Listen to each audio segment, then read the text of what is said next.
ప్రభుల వారి పవిత్రమైన నామంలో ఈ రాత్రికాల సమయంలో ఈ కూడికి ఏర్పాటు చేసుకున్న కుటుంబానికి కూడి ఉన్న మీ అందరికీ కూడా నా హృదయపూర్వకమైన వందనాలు, దైవాశీస్సులు. ప్రియమైనటువంటి దేవుని బిడ్డలారా, మరొకసారి మీ అందరికీ కూడా 80వ స్వాతంత్ర దినోత్సవపు శుభాకాంక్షలు.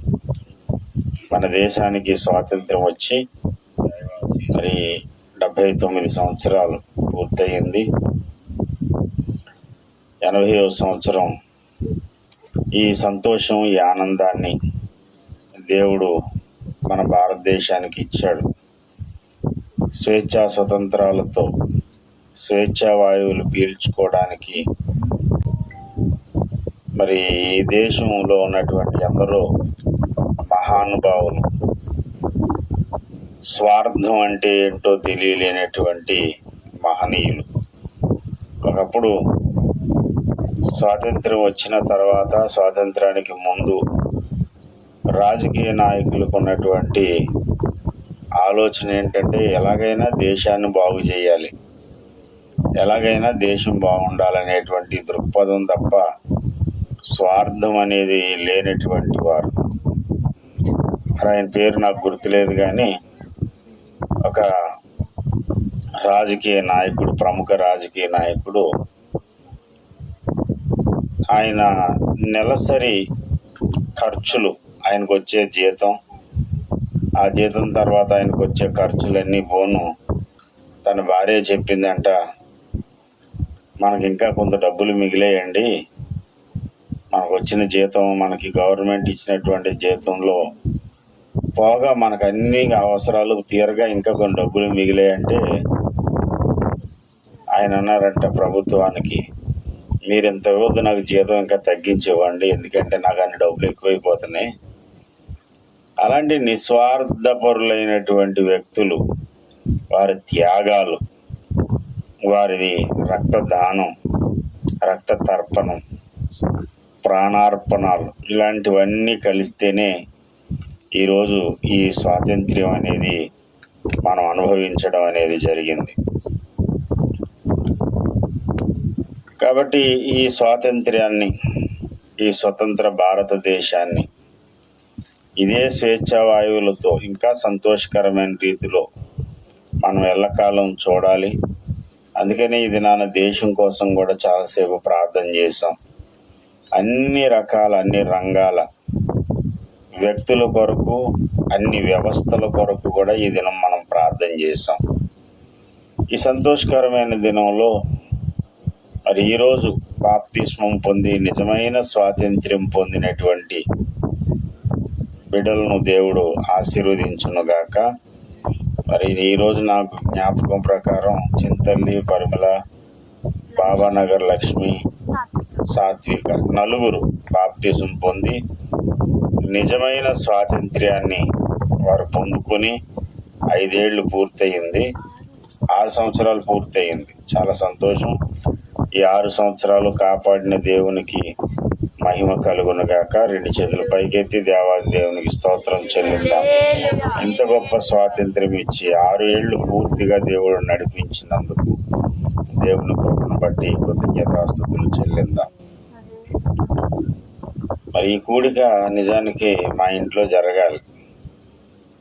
పరిమళ అడిగింది ఏంటంటే, మరి మెడికల్లో సీట్ వచ్చినందుకు, తర్వాత తన పుట్టినరోజు కొరకు రెండింటికి కలిపి కూడిక పెట్టమని అడిగింది. సరే అని అనుకున్నాం, కానీ మరి ఇది నన్ను ఇక్కడ పెట్టడానికి దేవుడు కృప చూపించాడు. ఆయన ఈ కూటం ఆ కూటం అన్ని కూటాలు ఒకటే. దేవునికి స్తోత్రం. యోహాను సువార్త 8వ అధ్యాయము 36వ వచనం. కుమారుడు మిమ్మును స్వతంత్రులుగా చేసిన ఎడల మీరు నిజముగా స్వాతంత్రులయ్యుందురు. కుమారుడు మిమ్మును స్వతంత్రులుగా చేసిన ఎడల మీరు నిజముగా స్వతంత్రులయ్యుందురు. దేవుడి పరిశుద్ధ వాక్యము ద్వారా మనందరితోనూ మాట్లాడినట్లుగా చిన్న ప్రార్థన చేద్దాం. తలలు వంచండి, కన్నులు మూయండి. ప్రేమ కలిగిన మా ప్రియ పరలోకపు తండ్రి, గనుడవైన మా రక్షకుడా, నీకే స్తోత్రాలు. ఈ సమయమున నీ దాసునితోనూ కూడి ఉన్న నీ పరిశుద్ధ సంఘముతోనూ మీరే మాట్లాడమని ప్రార్థన చేస్తున్నాను. నీ దాసుడు అట్టివాడు, ఏదో మాట్లాడితే ఎవరికి ప్రయోజనం కలగదు. స్వామి, మీరు మాట్లాడండి. వ్యతిరేకంగా పనిచేసే చీకటి శక్తులన్నీ బంధించి దూరముగా పారద్రోలి ఈ కుటుంబానికి, కూడి ఉన్న పరిశుద్ధ సంఘానికి అవసరమైనటువంటి నీ సందేశాన్ని పంపించండి. మీరే మహిమ పొందమని యేసయ్య నామములోనే వేడుకుంటున్నాం పరమ తండ్రి. ఆమేన్, ఆమేన్. ప్రభువునందు ప్రియ సహోదరి సహోదరులారా, కుమారుడు మిమ్మును స్వతంత్రులుగా చేస్తే మీరు నిజముగా స్వాతంత్రులై ఉంటారు. కుమారుని ద్వారా కలిగే స్వాతంత్ర్యం.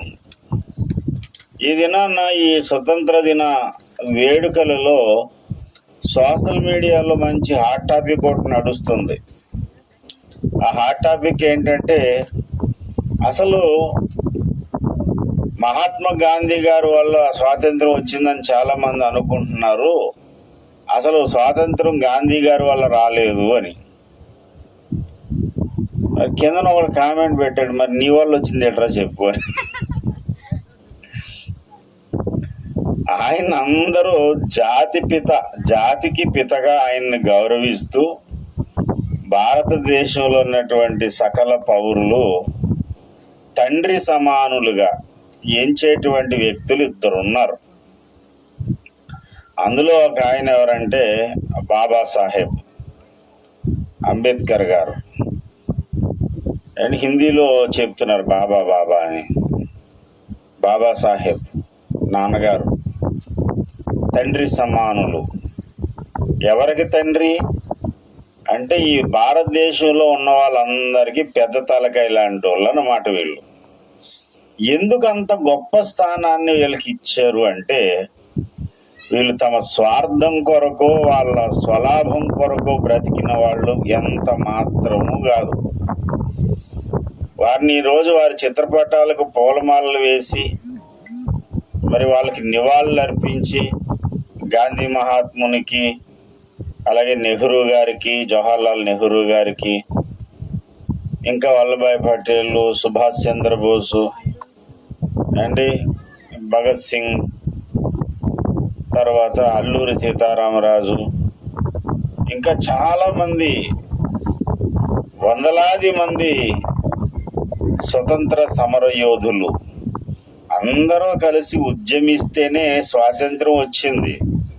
ఇప్పుడు సోషల్ మీడియా వచ్చింది కదా, ఎవడు నోటుకు వచ్చినట్టు వాడు మాట్లాడుతూ చరిత్రను మార్చి, చరిత్రనంతా మసిబూసి మారడికాయ చేయాలని కొంతమంది ఒక యూనివర్సిటీ పెట్టారు. ఆ యూనివర్సిటీ పేరు ఏం పేరు అంటే వాట్సాప్ యూనివర్సిటీ. దీనికి ఏ డిగ్రీలు అవసరం లేదు. ఒక ఫేక్ న్యూస్ ఒకటి సిద్ధం చేస్తే చాలు, దాన్ని డెవలప్ చేసుకుంటూ వెళ్ళిపోతారు. ఒక దుర్మార్గమైన దుష్ప్రచారం ఒకటి మొదలు పెడితే దాన్ని అతి తొందరలోనే దాన్ని వ్యాప్తి చేస్తారు. ఈ రోజుల్లో ఒక దుష్ప్రచారం చేయడానికి ప్రత్యేకమైనటువంటి వేదికగా మారిపోయింది సోషల్ మీడియా. ఎవరికో ఒంట్లో బాగోకపోతే ఉప ముఖ్యమంత్రి గారు పలకరించడానికి వెళ్ళారంట. పలకరించడానికి వెళ్తే వార్త ఏమని చదువుతున్నాడు తెలుసా? గుండె నొప్పితో ఇప్పుడే హాస్పిటల్లో అడ్మిట్ అయినటువంటి ఉప ముఖ్యమంత్రి గారు అని. ఆయన పాపం బాగానే ఉన్నాడు, దేవుడి దయవల్ల అందరూ బాగుండాలి అండి, ఆయన కూడా బాగుండాలి. కానీ ఆయనేమో ఎవరికో బాగోపోతే ఆయన పలకరించడానికి వెళ్తే ఎక్స్క్యూజ్ యూ, చూసుకోండి ఇప్పుడే అందిన అప్డేట్ అని మళ్ళీ వేస్తూ ఉన్నాడు. ఏంటంటే ఆయనకి గుండెపోటుతో వచ్చాడు, వైద్య పరీక్షల నిమిత్తము ఆయన చూపించుకోవడానికి ఏదో లేనిపోయిన చెత్త అంతా. ఇప్పుడు జరుగుతున్న దాని మీద చెత్త ప్రచారాలు చేస్తున్నారు. ఇంతకుముందు జరిగిపోయిన చరిత్ర మీద కూడా చెత్త ప్రచారాలు చేస్తున్నారు. షాజహాన్ అనేటువంటి రాజుగారు చక్రవర్తి తన భార్య ముంతాజ్ బేగం యొక్క మరి జ్ఞాపకార్థం కట్టినటువంటి ఆమె సమాధిపై ఏర్పాటు చేసిన అతిపెద్ద మహల్, దాని పేరు తాజ్ మహల్. అది షాజహాన్ కట్టలేదు, తాజ్ మహల్ కాదు, అది తేజ్ మహల్ అని దాని పేరు మార్చి ఇంకో కొత్త చరిత్ర, కొత్త వ్యవహారం పుట్టించారు. ఇదంతా ఏ యూనివర్సిటీ అంటే వాట్సాప్ యూనివర్సిటీ అన్నమాట. ఒక గాంధీ మహాత్ముడు వల్ల, ఒక వల్లభాయ్ పటేల్ గారు వల్ల, సర్దార్ వల్లభాయ్ పటేల్ గారు ఒకటి వల్ల, అల్లూరి సీతారామరాజు గారు ఒకటి వల్ల రాలేదు స్వాతంత్రం. అందరూ కలిసికట్టుగా ఉద్యమించి స్వతంత్ర పోరాటమే మా ధ్యేయం, మా ఊపిరి, మా ధ్యాస. ఎందుకంటే ఈ తెల్లవాళ్ళు చేసేటువంటి అరాచకాలు, అకృత్యాలు ఎంత అంత కాదు. కొంతవరకు దేశం డెవలప్ అయిందనే మాట నిజమే, కానీ ఆ డెవలప్ వెనుక కూడా వాళ్ళ స్వార్థం ఉంది. ఏజెన్సీల్లో అడవి ప్రాంతాలకు కూడా ట్రైన్ మార్గం వేశారు. ఎందుకనంటే సులువుగా అక్కడ ఉన్న సంపద పట్టుకుపోవచ్చని. వాళ్ళు రోడ్లు వేసినా, టెలిఫోన్ వ్యవస్థ తీసుకొచ్చినా, ఈ దేశంలోకి ఏది తీసుకొచ్చినా సరే వాళ్ళ సొంత లాభం కొరకే వాళ్ళు చేశారు. కానీ వాళ్ళు చేసేటువంటి అకృత్యాలన్నిటినీ చూసి కడుపు మండినటువంటి ఆ నేతలందరూ కొన్ని సంవత్సరాలు పోరాటం చేశారు. ఒక రోజుతో ఒక 2 రోజులతో స్టార్ట్ అయింది కాదు. ఇప్పుడు 1857 సంవత్సరంలోనే సిపాయిలు తిరుగుబాటు నుంచి స్టార్ట్ అయింది ఉద్యమాలు. రకరకాల ఉద్యమాలు చేశారు. వీళ్ళు ఎలగొట్టాలి. చిన్న చితక పోరాటాలు చేస్తుంటే వాళ్ళ దగ్గర ఆయుధాలు ఉన్నాయి, పిరంగులు ఉన్నాయి. పిరంగు గుళ్ళకు ఎదురెళ్ళి పోరాటం చేయాలంటే మనం కూడా ఆయుధాలు సమకూర్చుకోవాలి అని ఒక ఆర్మీని తయారు చేశాడు నేతాజీ సుభాష్ చంద్రబోస్. బాబు, నువ్వు ఎన్ని తయారు చేసినా, ఎన్ని పిరంగులు సంపాదించినా వాడికి వెనకాల సపోర్ట్ చాలా ఉంది. వాడు టెక్నాలజీ బాగా డెవలప్ చేసుకున్నవాడు. మనమేమో టెక్నాలజీ కంటే మనం వంటల్లోనూ, పిల్లల ఖండంలోనూ, కుల వ్యవస్థ కనిపెట్టడంలోనూ బాగా డెవలప్ అయ్యాం తప్ప ఆయుధాలు సమకూర్చుకోలేదు. ఆయుధాలు లేవు కాబట్టి వాడు దుర్మార్గుడు, వాడి దగ్గర ఉన్న ఆయుధాలతో పోరాటం చేస్తున్నాడు. వాడు పిరంగి గుళ్ళ కంటే బలమైన ఆయుధం మనకుంటే తప్ప మనం పోరాటం చేసి విజయం సాధించలేమని ఆలోచించి మహాత్మా గాంధీ గారు ప్రతిపాదించినటువంటి బ్రహ్మాస్త్రం, మహా గొప్ప ఆయుధం ఏంటయ్యా అంటే అహింస అనే ఆయుధం. అహింస ఆయుధము ముందు బ్రిటిష్ వారి యొక్క పిరంగులు ఓడిపోయాయి. ఒక వాస్తవం ఏంటంటే ఆ అహింస ఆయుధం అనేది ఎక్కడి నుంచి ఆయన నేర్చుకున్నాడు, ఎక్కడి నుంచి ఆయన పట్టుకొచ్చాడు అంటే ఈ స్వాతంత్ర దినోత్సవం రోజున మనం ప్రత్యేకంగా దేవునికి స్తోత్రాలు చెప్పి స్తుతించవలసిన అవసరం ఎందుకుందో చెబుతున్నాను. ఎందుకుందంటే ఈ అహింసా వాదము నిన్ను ఒక చెంప మీద కొట్టేవానికి రెండో చెంప కూడా తిప్పు అని గాంధీ మహాత్ముడు చెప్పారు అని చెప్తారు. అసలు ఆయన ఎలా చెప్పారు? ఆయనకి ఎలా తెలిసింది? ఇది ఎలా తెలిసింది అని అంటే ఆయన ఇంగ్లాండ్కి వెళ్ళినప్పుడు చదువుకోవడానికి, బారిస్టర్ చదవడానికి ఇంగ్లాండ్ వెళ్ళినప్పుడు ఆయన అక్కడ చర్చికి కూడా వెళ్ళారు. ఆయన బైబిల్, న్యూ టెస్ట్మెంట్ చదివారు. ఆయన గాంధీ మహాత్ముడు తన స్వీయ చరిత్రలో చెప్పిన మాట, ఈ నిన్ను కొట్టేవానికి, ఒక చెంప మీద కొట్టేవానికి రెండో చెంప కూడా తిప్పండి అనేటువంటి ఈ సూక్తి, ఈ వాస్తవికమైనటువంటి మాట నేను యేసు ప్రభు దగ్గర నేర్చుకున్నాను. ఒలివల కొండ మీద యేసు ప్రభు చెప్పిన ప్రసంగంలో నుండి నేను నేర్చుకున్నాను. ఆ ఒక్క ఆయుధము బ్రిటిష్ వాళ్ళ యొక్క పిరంగుల కంటే బలమైన ఆయుధం అయిపోయింది. ఏమీ లేదు. గాంధీ మహాత్ముడు చేసినటువంటి సత్యాగ్రహంలో ఏం చేశాడు? ఎవరిని కొట్టాడు? ఏం కొట్టలేదు, ఏం చేయలేదు. ఒక శంపమే కొట్టావా, మౌనంగా తల ఉంచుకుంటాడు. తిరిగి కొట్టం మేము. తిరిగి కొడితే ఇంకో దెబ్బ వాడు కొట్టడానికి ప్రయత్నం చేస్తాడు. ఒక చెంప మీద కొట్టినాడికి, ఎరా నీ కోపం ఇంకా చల్లారలేదా నన్ను కొట్టడానికి, నన్ను కొట్టావు ఇంకా నీ కోపం చల్లారలేదు, కోపం చల్లారేలాగా ఉంటే ఇంకో చెంప మీద కూడా కొట్టుకో అని అన్నప్పుడు అవతల వాడికి గుండెల్లో గాయం అవుతుంది. చిచ్చి ఇలాంటి మంచి వ్యక్తిని, ఎంత సాత్వికుడిని కొట్టాను నేను. అప్పుడు వాడు రియలైజ్ అవ్వకపోయి ఇంటికి వెళ్ళిన తర్వాత అన్న వాడు మనసులో గాయపడతాడు. అలా గాయపడే బ్రిటిష్ వాళ్ళు ఏం చేశారంటే, వీళ్ళ దేశాన్ని వీళ్ళకి వదిలేసి వెళ్ళిపోదామని చెప్పి వాళ్ళు వెళ్ళిపోయారన్నమాట. అంటే స్వాతంత్ర్యము వెనక ఎవరి హస్తం ఉంది అని అంటే బైబిల్లో యేసు ప్రభు వారి హస్తం ఉంది. దేవునికి స్తోత్రం కలుగునుగా. క్రైస్తవ సోదరులుగా మనం అందరం సంతోషించేది, ఆనందించేది, ఇంతకుముందు కూడా చాలాసార్లు చెప్పాను, అందరూ విడివిడిగా పోరాటాలు చేస్తుంటే మీరు ఎంతకాలం విడివిడిగా పోరాటం చేస్తారు, అందరూ కలిసి పోరాటం చేయండి అని కాంగ్రెస్ పార్టీని స్థాపించిన వాడు ఒక క్రైస్తవుడే. ఈ కాంగ్రెస్ పార్టీ అనేటువంటిది దాంట్లో స్వతంత్ర ఉద్యమం కొరకు పుట్టిన పార్టీ. అందులో పోరాటం చేయడానికి బలమైన ఆయుధము ఏ ఆయుధం అదంటే అహింస ఆయుధం. సహాయ నిరాకరణ చేస్తాను, నేను తిట్టును, నిన్ను కొట్టను, నన్ను నేను మార్చుకుంటాను, సత్యాగ్రహం చేస్తాను, ఆకలితో కడుపు మార్చుకుంటాను. స్టూడెంట్స్కి వ్యతిరేకంగా జరుగుతున్న అన్యాయాన్ని అడ్డుకోవడానికి స్టూడెంట్స్ ఏం చేశారు? ఎవరన్నా కొట్టారా? ఏం కొట్టలేదు. సోనం వాంగ్చుక్ గారు, ఆయన మహామేధావి, ఆయన శాస్త్రవేత్త, భారతదేశంలో సైనికులకు ఎన్నో ఉపయోగకరమైన పనులు, చలిలో గడ్డగట్టే చలిలో ఉన్నటువంటి ప్రజలకు త్రాగునీటి అందించినటువంటి మహనీయుడు ఆయన.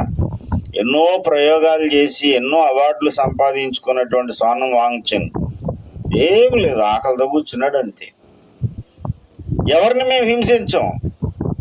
ఈ జరుగుతున్న అన్యాయాన్ని అరికట్టడానికి నన్ను నేనే హింసించుకుంటాను, నన్ను నేనే బాధ పెట్టుకుంటాను అని చెప్పి సత్యాగ్రహం చేయడానికి కూర్చున్నాడు. ఆ సత్యాగ్రహం మొత్తం ప్రభుత్వాన్ని ఒక కుదుపు కుదిపేసింది. సోషల్ మీడియా యూనివర్సిటీ వాళ్ళు ఏమన్నారంటే, ఆయన సోనం వాంగ్చుక్ అనేటువంటి ఆయన మంచోడు కాదు, ఆయన చైనా ఏజెంటు, అది ఇది అని ఏదేదో చెప్పారు. వాగారు. ఆయన ప్రాణం మీదకి వచ్చేసింది. బలవంతం తీసుకెళ్లి హాస్పిటల్లో జాయిన్ చేస్తే ఈ హాస్పిటల్లోనే చచ్చిపోతానేమో కానీ నేను వైద్యం చేయించుకొని ఏమీ తిన్నాను కూర్చున్నాడు. ఆయన ఇంకేమీ చేయలేక లాస్ట్కి ప్రభుత్వం దిగొచ్చింది.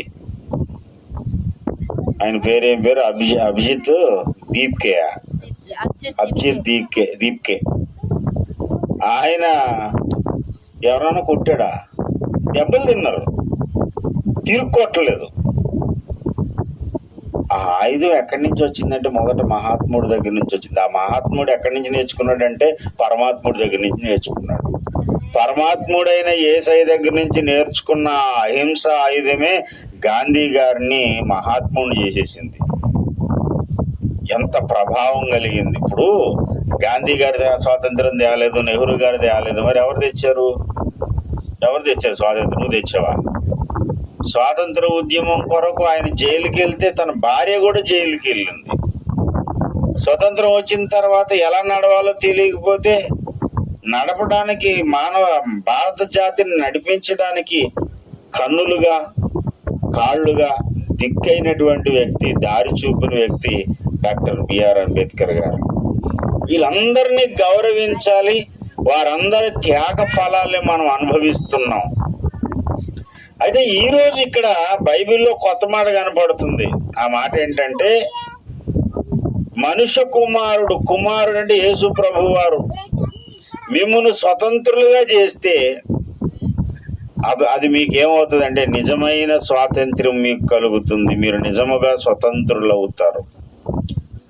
సార్ మేమేం బానిసలం కాదే, బ్రిటిష్ వాళ్ళ నుంచి మేము విడుదల పొందేమే, సేమ్ టు సేమ్ అదే మాటలు అంటున్నారు అక్కడ ఉన్నటువంటి యూదులు కూడా. మేము ఎవరికి బానిసలం కాదు సార్, నువ్వు మమ్మల్ని స్వతంత్రులుగా చేస్తానంటున్నావు, మేమేం బానిసలం కాదు, మేమే స్వతంత్రం కావాల్సిన అవసరం మాకేమీ లేదు అని వాళ్ళు ఎదురు మాట మాట్లాడితే అప్పుడు ప్రభు అన్న మాట ఏంటో తెలుసా? పాపము చేయు ప్రతివాడు పాపమునకు దాసుడు. పాపం చేసే ప్రతి ఒక్కడు పాపానికి దాసుడే.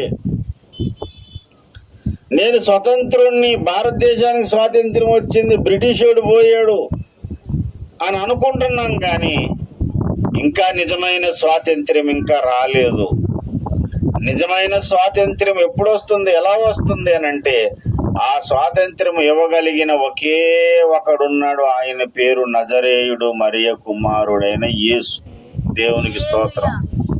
ఏ స్వాతంత్ర్యం వచ్చిందంటే రాజకీయ స్వాతంత్ర్యం వచ్చింది, ఇంకా ఆధ్యాత్మిక స్వాతంత్ర్యం రాలేదు.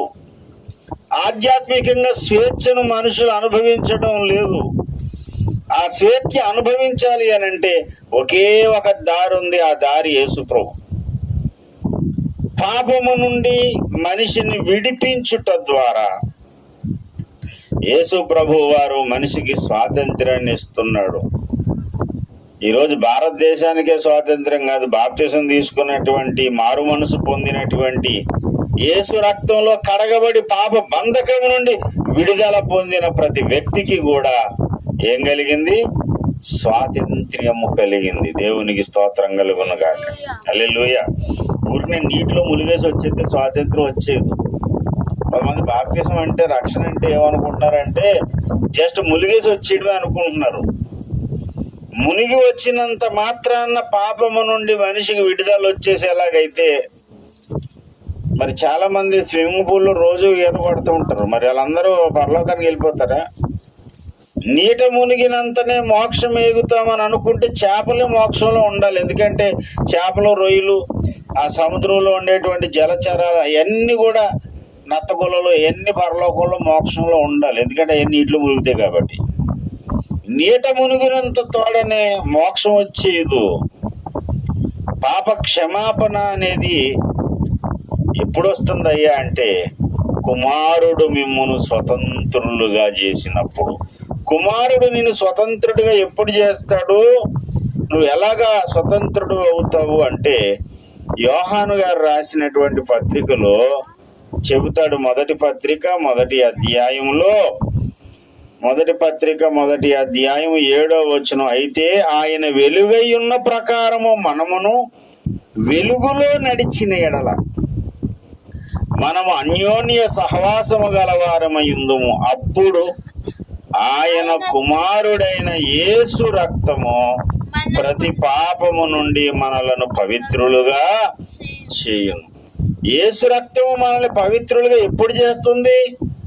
మనము ఆయనతో అన్యోన్య సహవాసము కలిగిన వారమైనప్పుడు. నీటిలో మునిగినప్పుడు అని కాదు, నీటిలో మునగాలి. ముందేం కావాలి నీకు? అన్యోన్య సహవాసం కావాలి. అన్యోన్య సహవాసం అంటే విడదీయలేని, అతుక్కుపోయినంతగా, కలిసిపోయినంతగా. అమ్మాయి అబ్బాయి ఎలా ఉంటారంటే చాలా అన్యోన్య దాంపత్యం అండి. అన్యోన్య దాంపత్యము అంటే రోజు కొట్టుకోవడమేనా? కొంతమంది ఉంటారు, వాళ్ళు ఎందుకు పెళ్లి చేసుకున్నారో వాళ్ళకే తెలియదు. పాము ముంగుస పేరు బలాలు చూస్తారు, పేర్లు మారుతారు. తెలుసా, హిందూ పెళ్ళిళ్ళలో పేరు బలం ఉంటుందంట. ఆ పేరు బలాన్ని బట్టి ఆడు పాము అంట, వాళ్ళ ఆవిడేమో ముంగీస అంట. భార్య ఏమో ముంగీస, ఈడేమో పాము. వీళ్ళ ఇంట్లో రోజు ఫైటే. అందుకని ఏం చేస్తారంటే, ఆమె పేరు ముంగీస వచ్చింది కాబట్టి పేరు కొంచెం మార్చి, ఈయన పేరు కూడా మార్చి, పేర్లు మార్చి పెళ్లి చేస్తారు. మీకు తెలిసిన విషయం తెలీదా? పెళ్ళైన తర్వాత మేము ఇంకో పేరెట్టి పిలుచుకుంటున్నామని అంటారు. ఎందుకు పిలుచుకోవాలి ఆ పేరెట్టి అని అంటే, దానికి కారణం ఇది. పేరెట్టి ఎందుకు పిలుచుకున్నారంటే ఆ పేరు బలం సెట్ అవ్వలేదు. ఎదురికి రోజు గొడవలే. పేరు మారితే గొడవలు తగ్గో. ఏ మారితే తగ్గుతాయి? బుద్ధి మారితే తగ్గుతాయి. దినం కొట్టుకోవడమే.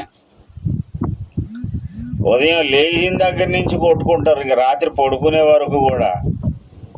కానీ ఇద్దరు కూడా మళ్ళీ పిల్లల్ని అంటారు, రోజు కలిసి భోజనం చేస్తారు.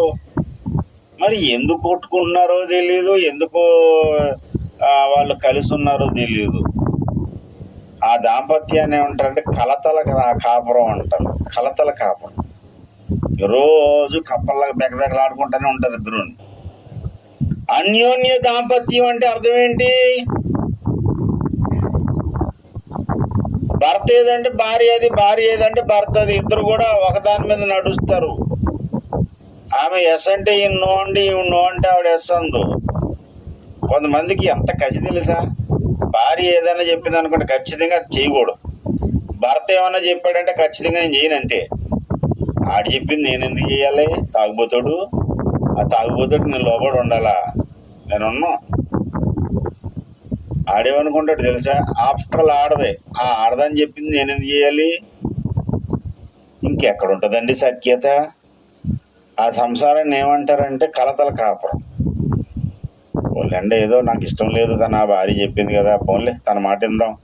నాకు ఇష్టం లేదు, నా భర్త చెప్పాడు, నా భర్త మాట నేను వింటాను. అలాగే ఒకళ్ళు లోబడి ఒకరినొకరు ప్రేమించుకుంటే ఆ కాపురాన్ని ఏమంటారు? అన్యోన్య దాంపత్యము, కలతలు లేని కాపురం. యేసయ్య ఏది చెప్పినా నో అనడం. ఆయన చెప్పింది నాకు నచ్చలేదు, నాకు నచ్చింది నేను చేస్తాను.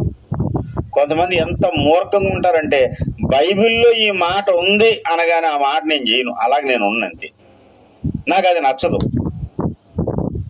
నువ్వు ఇంకా అన్యోన్య దాంపత్యం ఉండదు అక్కడ, కలతల కాపురం అన్నట్టు ఉంటుంది. యేసయ్య రక్తము నీ మీదకొచ్చి నిన్ను శుద్ధినిగా చేసి నిన్ను సంపూర్ణ స్వాతంత్ర్యము కలిగిన వానిగా, పాపము నీ మీద అధికారము చేయకుండా నిన్ను పవిత్రునిగా మార్చగలిగిన మహాశక్తి ఎక్కడుందయ్యా అంటే యేసయ్యతో అన్యోన్య సహవాసం. యేసయ్యతో ఫ్రెండ్షిప్, అన్యోన్య సహవాసం అంటే ఎలా చేయాలి? యేసయ్యతో అన్యోన్య సహవాసం ఎలా చేయగలుగుతామండి? యేసయ్య భోజనంలో కూర్చున్నాడు. స్తోత్రం చెప్పండి అమ్మ ఒకసారి. హల్లెలూయా, హల్లెలూయా. శ్రద్ధగా వినండి. యేసయ్య భోజనాన్ని కూర్చున్నాడు. అందరూ చుట్టూ భోజనం బల్లలో ఎవరి ప్లేస్లలో కూర్చున్నారు. యేసయ్య పక్కనే యోహాన్ గారు వచ్చి కూర్చునేవాడు. కూర్చుని ఇలాగ భుజానికి తల వాల్చేవాడు. వాల్చిన తర్వాత కాసేపటికి ఆ తలలా జారేసి ఆయన రొమ్ము మీద యేసయ్య రొమ్ముని తల వాల్చుకునేవాడు. అలాగ చిన్న పిల్లోళ్ళు చూడడం చేస్తారు, అలాగే చేసేవాడు. యేసయ్యకి బాగా దగ్గరికి అటాచ్ అయిపోయాడు. ఇప్పుడు మనం అలా చేయడానికి అవకాశం ఉందా? యేసయ్య నీ కళ్ళ ముందు కనపడుతున్నాడా? యేసయ్య నీ కళ్ళ ముందు కనపడడం లేదు. ఆయన రొమ్మున తల వాల్చుకుందామంటే అవకాశం లేదు. మరి ఎలాగ ఆయనతో అన్యోన్య సహవాసం చేస్తావు? యేసయ్య రక్తము నిన్ను కడిగి పవిత్రునిగా చేసి నీ జీవితాన్ని సంపూర్ణ స్వాతంత్ర్యం కలిగిన వానిగా మార్చగలిగింది. ఏదయ్యా అంటే యేసయ్యతో సహవాసం అంటే యేసయ్య వాక్యంతో సహవాసం చేయడం. యేసయ్యతో సహవాసం అంటే ప్రార్థనలో యేసయ్యతో గడపడం. యేసయ్యతో ప్రార్థనలో నువ్వు ప్రతిదానికి అంగీకరిస్తూ ఉండాలి. ఆయన ఎస్ అన్నాడా ఎస్, ఆయన నో అన్నాడా నో. నీకు నచ్చినా నచ్చకపోయినా, నీకు కొన్ని నచ్చలేదు యేసయ్య చెప్పినవి. ఒకడు వచ్చాడు యేసయ్య దగ్గరికి, ప్రభా నిత్య జీవానికి వెళ్ళాలంటే నేను ఏం చేయాలని అడిగాడు. అప్పుడు యేసయ్య ఏమన్నాడంటే నువ్వు ఆజ్ఞలు పాటించన్నాడు. ఓ చిన్నప్పటి నుంచి పాటించున్నాను. యేసయ్య వాడిని ప్రేమించో మాట అన్నాడు. అయినా నీకు ఒక కొదువు ఉందన్నాడు. ఏంటయ్యా అంటే నువ్వు బాగా ఆస్తి ఉంది, ఆ ఆస్తి మీద నమ్మకం ఎక్కువైపోయింది నీకు. నువ్వు పని చేయి, నీ ఆస్తి అంతా అమ్మేసి బీదలకి ఇచ్చి నన్ను వెంబడించి అన్నాడు. అంతే, యేసయ్య చెప్పిన మాటడికి ఎక్కలేదు. మండిపోయింది. అడిగి మొహం చిన్నబుచ్చుకొని వ్యసన పడుచు బాధపడుతూ వెళ్ళిపోయాడు అక్కడి నుంచి. చాలా మంది దేవుని సన్నిధికి వస్తారు, వాక్యం వింటారు, విన్న వాక్యము వీడికి నప్పదు. విన్న వాక్యం వీడికి నచ్చదు. హోటల్కి వెళ్ళి టిఫిన్ చేశాడు, కొంతమంది నచ్చుతుంది, కొంతమంది నచ్చదు. అంటే మన వైపు చక్కగా రుచిగా వండి ఎంత వడ్డిస్తే మనం చక్కగా తింటాం. కొన్ని ప్రాంతాల్లో నార్త్ ఏరియాలకు వెళ్ళాం అనుకోండి, వండలేని ఆహారం కూడా అది రుచి వాళ్ళకి, అది మనకి నోట్లో పెట్టలేము. అది ఏదో పెట్టారండి బాబు, మొన్న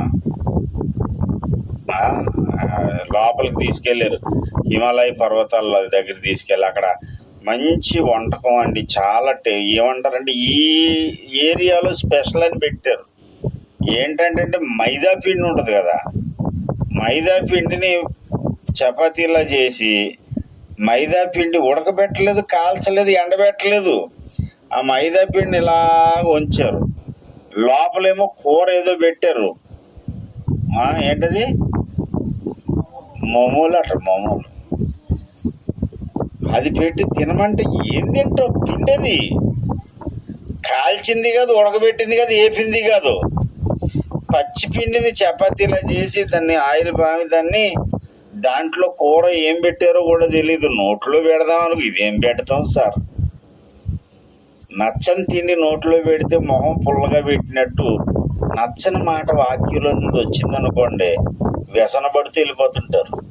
ఇంకా నచ్చదు. ఇంకా వీళ్ళకి అనుకూలంగా చెప్పాలి. కొంతమంది పాస్టర్ గారు బాగా నచ్చేస్తాడు. మనం ఎవరన్నారు, ఆ పాస్టర్ గారు చాలా మంచిగానండి, అన్నిటికీ నవ్వుతూ ఉంటాడు, అన్నిటికీ నవ్వుతూ ఉంటాడండి. ఏం తప్పు చేసినా ఎలా బ్రతికినా సరే, అమ్మా మీకోసం ఏడవద్దు, నా కోసం ఏడవండి అన్నట్టు ఆయన మాత్రం ఏం పట్టించుకో, ఏది ఖండించడు, ఏది హెచ్చరించడు, బుద్ధి చెప్పడు. హెచ్చరిక, ఖండింపు, బుద్ధి చెప్పుట ఇవి నచ్చవు కొంతమందికి. ఎంతసేపు ఏమి నచ్చుతాయంటే బుజ్జగించాలి. నువ్వు నీ మొహంలోనమ్మా దేవదూత కళ ఉంది. ఉదయాన్నే నిన్ను చూడగానే గబ్రియల్ దేవదూతను చూసినంత ఆనందం కలిగింది. నువ్వు రావడం ఎలా ఉంది తెలుసా? మరియ వందన వచనం వినగానే ఎలిజబెత్ అమ్మ కడుపులో బిడ్డ గంతులేసినట్టు నా హృదయం గంతులేస్తుంది నువ్వు రావడాన్ని చూసి. ఎంత ఆనందమో అని ఇలాగ పొగుడుతూ ఉండి మాట్లాడుతూ ఉంటే ఎంత బాగా నచ్చుతాడా పాస్టర్ గారు? నచ్చడా చెప్పండి? ఊరికి మునిగేసి వస్తే కాదురా, ఏసైతో సహవాసం చేయి, మోకాళ్ళ మీద పడేడు, వాక్య ధ్యానం చేయి, దేవునితో అన్యోన్య సహవాసం కలుగుండు. అప్పుడే యేసే రక్తం నీ మీద ప్రభావంగా నీ మీద ప్రవహించి నీ యొక్క పాపములన్నిటినీ కడిగి శుద్ధినిగా చేస్తుంది. పాపము నీ మీద యజమాని కాదు, పాపము నీ కాళ్ళ కింద ఉంటుంది. లోకము నీ మీద యజమానుడు కాదు, లోకం నీ పాదాల దగ్గరికి వస్తుంది. గొప్ప రక్షణ దేవుడిచ్చాడు. నరకము నుండి తప్పించడానికి ఒక మార్గాన్ని దేవుడు ఏర్పాటు చేశాడు. ఆ భాగ్యము నీకు దొరకాలంటే నువ్వు చేయవలసినటువంటి పని ఏంటంటే అన్యోన్య సహవాసం. దేవునితో సహవాసం అనగా మొదట వాక్యంతో సహవాసం చేయుట, దేవునితో సహవాసం అనగా ప్రార్థనలో యేసయ్యతో గడుపుట, దేవునితో సహవాసం అనగా సంఘముతో కలిసి దేవుని వేడుకొనుట. సంఘానికి, సంఘ సహవాసానికి ఎక్కువ ప్రాధాన్యత ఇవ్వాలి. ఎప్పుడో అమావాస్య పౌర్ణమికి కనపడి అండ్ ఒక ఆవిడ ఎప్పుడో కనపడి, పాస్టర్ గారు నేను గుర్తున్నాను మీకు, వందనాలు పాస్టర్ గారు, పలకరించింది. పలకరితే నేను పలకరించాను, పాస్టర్ గారు అంటారు, ఆవిడ తెలిసే మీకు అని.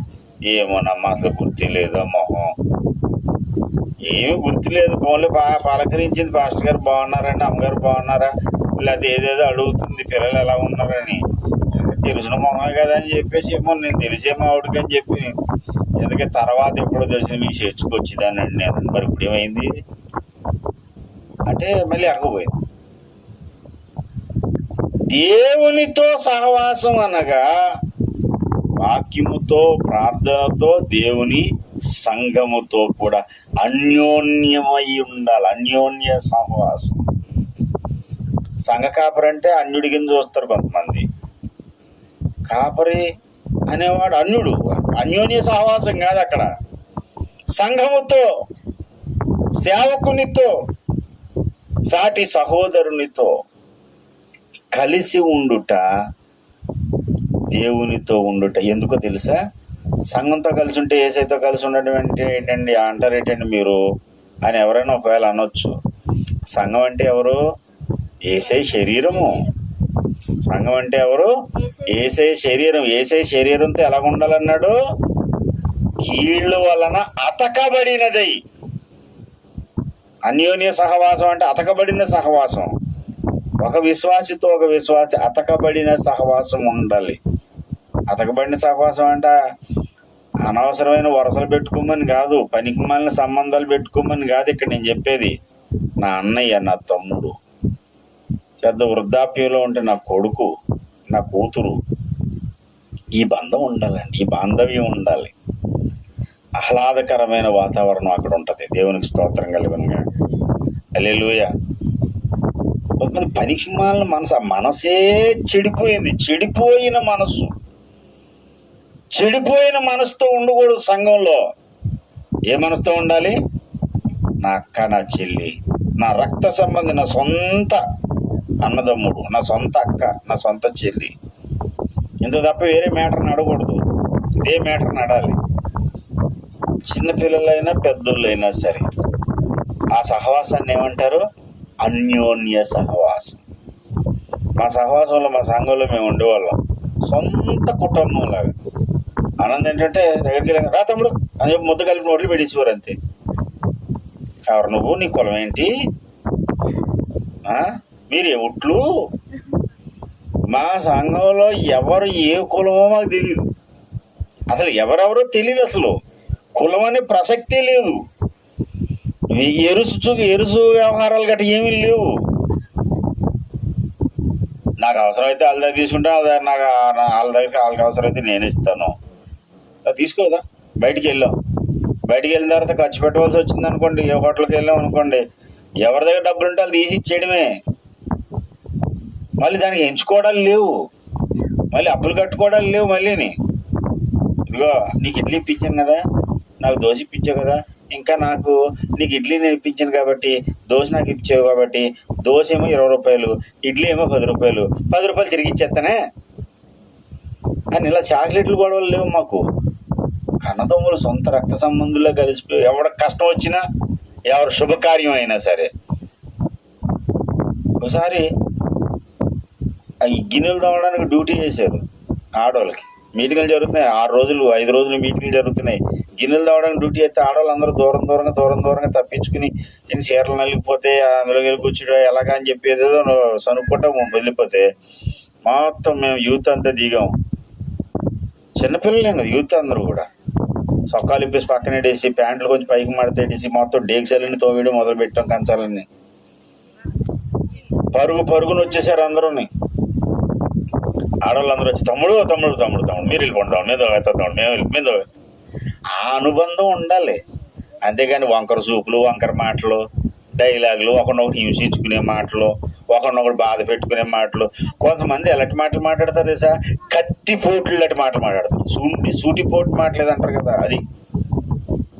వచ్చారా? తినడానికి వచ్చారు, అప్పటికే కూటం సగం అయిపోయింది, ఇప్పుడు వచ్చింది తిన్నాను రాబోదు. ఇంకా ఇలాంటి మాటలు మాట్లాడితే ఐక్యత ఉంటుందండి.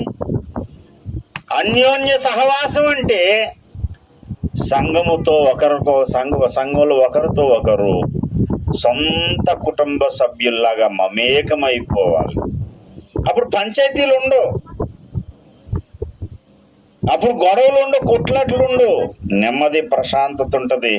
అప్పుడు యేసయ్య జీవం నీలోనికి ప్రవహిస్తుంది. నిన్ను సంపూర్ణమైన స్వాతంత్ర్యము కలిగిన వానిగా మార్చేస్తుంది. దేవునికి స్తోత్రం కలుగునుగాక. కుమారుడు మిమ్మును స్వతంత్రులుగా చేసిన ఎడల మీరేమైపోతారు? అక్కడి నుంచి వెళ్ళిపోతామా? ఏమవుతారండి? నిజముగా చదవండి అమ్మా, మూలవాక్యం చదవండి అమ్మా. ఎప్పుడు ముగించేస్తాడరా బాబు అన్నట్టు చూస్తున్నారు నా మొహంక. నాకు అర్థమైపోతుంది. గట్టి చదువుతారు. మీరు నిజముగా స్వతంత్రులయ్యుదురు. కుమారుడు మిమ్మల్ని ఎప్పుడు స్వతంత్రులు చేస్తాడు? అంటే పాప దాస్యము నుండి విడిపించినప్పుడు. ఆ మాట పైన ఉంది, పాపము చేయి ప్రతివాడు పాపమునకు దాసుడు. పాపానికి దాసుడు అవుతాడు కాబట్టి పాపం నుండి ఎప్పుడు విడుదల వస్తుంది? మొదటి యోహాను పత్రిక 1వ అధ్యాయం 7వ వచనం చదివించాను. ఆయనతో అన్యోన్య సహవాసం కలిగిన వారమైతే ఆయన రక్తము, కుమారుని రక్తం మనల్ని కడుగుతుంది కనుక మనకి ఏమవుతుంది? నిజమైన స్వాతంత్ర్యం వస్తుంది. దేవునికి స్తోత్రం. కుమారుడు మనల్ని ఎప్పుడు స్వాతంత్రులుగా చేస్తాడంటే, 2వ మాట చెబుతున్నాను, 2వ కొరింథీ పత్రిక 3వ అధ్యాయము 17వ వచనం. ప్రభువే ఆత్మ, ప్రభువు యొక్క ఆత్మ ఎక్కడ ఉండునో అక్కడ స్వాతంత్ర్యము ఉండును. దేవునికి స్తోత్రం కలుగునుగా. హల్లెలూయా. పాప దాస్యము నుండి, ధర్మశాస్త్రం అనే దాస్యము నుండి, సాతాను యొక్క బానిస సంఖ్యల నుండి మనల్ని విడిపించగలిగిన శక్తి పరిశుద్ధాత్మ దేవుడే. దేవునికి స్తోత్రం. నేను బాప్తిసం పొందేశానంటే సరిపోలేదు, పరిశుద్ధాత్మ పొందుకోవాలి. ఈ దినం సుదినం సుదినం సుదినం సంతోషకరమైన దినం అని ఎందుకు చెప్తున్నానంటే, నాకు సంపూర్ణ స్వాతంత్ర్యం వచ్చిన దినం. నేను బాప్తిసం పొందిన రోజు కాదు ఇది, ఆగస్టు 15 అంటే పరిశుద్ధాత్మ పొందిన రోజు. దేవునికి స్తోత్రం. పరిశుద్ధాత్మ అభిషేకం నీ మీదకు దిగి వచ్చి, ఆ ఆత్మ అభిషేకం ఎక్కడ ఉండునో అక్కడ నీకేముండును? స్వాతంత్ర్యము ఉండును. మనల్ని స్వతంత్రులుగా చేయడానికి, పాప దాస్యము నుండి, ధర్మశాస్త్ర దాస్యము నుండి, సాతాను యొక్క దాస్యము నుండి మనల్ని విడిపించేది యేసయ్యతో అన్యోన్య సహవాసము, ఆత్మదేవుని యొక్క నింపుదల. ఈ రెండిటి ద్వారానే మనము సంపూర్ణ స్వాతంత్రులము కాగలుగుతాము. ఆఖరి మాట చెబుతున్నాను, క్రీస్తు మనలను స్వతంత్రులుగా చేశాడు. మళ్ళీ ఏం చేయమన్నాడు? దాస్యము క్రిందకు మనం వెళ్ళొద్దంట. గలతీ పత్రిక 5:1.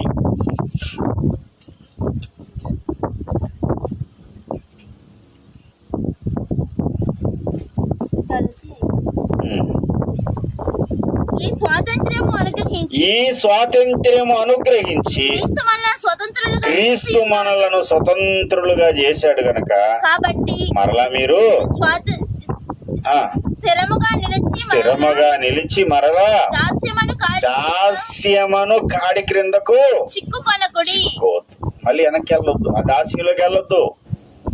అన్యోన్య సహవాసం కలిగి ఉండండి. యేసయ్య వాక్యంతో, ప్రార్థనలో, రొట్టె విరిచే కార్యంలో, సంఘంలో ఒకరితో ఒకరు వేరువేరుగా కాకుండా, ఒకరికి విరోధంగా ఒకడు కాకుండా, నా అన్నయ్య, నా తమ్ముడు, నా చెల్లి అనుకుంటూ ఒక్క మనిషి అయినట్టు ఏక మనసు కలిగి అన్యోన్య సహవాసము కలిగి ఉంటే యేసయ్య రక్తం నీలో ప్రవహిస్తుంది. పరిశుద్ధాత్మ దేవుడు దిగి వస్తాడు. పరిశుద్ధాత్మ దేవుడు దిగి వచ్చిన చోట, ఐక్యత ఉన్న చోట ఇంకా మరింత ప్రభావం దిగి వస్తుంది. అప్పుడు నీవు సంపూర్ణ స్వాతంత్రుడు అవుతావు. అయితే ఈ స్వాతంత్ర్యం పొందినటువంటి నీవు మరలా దాస్యం క్రిందకి వెళ్ళొద్దు, మళ్ళీ పాపం క్రిందకి వెళ్ళొద్దు, మళ్ళీ చీకటి త్రోవల్లోకి వెళ్ళొద్దు.